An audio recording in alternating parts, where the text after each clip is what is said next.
Good evening বন্ধুরা। এখন আদিবাবু যাচ্ছেন ঘুরতে মায়ের সাথে, তাই তো? এখন যাচ্ছেন বেরু। এই যে ওর মা রেডি হয়ে গেছে।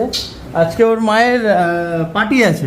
পার্টি বলতে সব বান্ধবীদের সঙ্গে এবং বাচ্চারা মিলে একসাথে একটা ঘরোয়া গ্যাদারিং আর কি।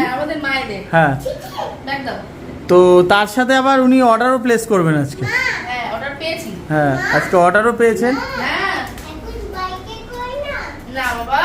কি অর্ডার দেখে নিই। আজকে আছে ফিশ ফ্রাই দুটো, এই যে তার সাথে রয়েছে পপকর্ন, চিকেন পপকর্ন। তার সাথে না, এটা অর্ডারে না, এটা বাচ্চাদের স্লাইস। মেন অর্ডার আমাদের এইটা, দুটো ফিশ ফ্রাই আর পপকর্ন। আমাদের পার্টি, হ্যাঁ, ওদের পার্টিরই। তো চলে যাচ্ছে। কোল্ড ড্রিঙ্কসটা ঢুকি না, কোল্ড ড্রিঙ্কসটা কোথায় রাখি বলো? হাতে নিয়ে নেবে। আমি শুধু এই ব্যাগটা একটু পৌঁছে দেবো রাস্তা অবধি।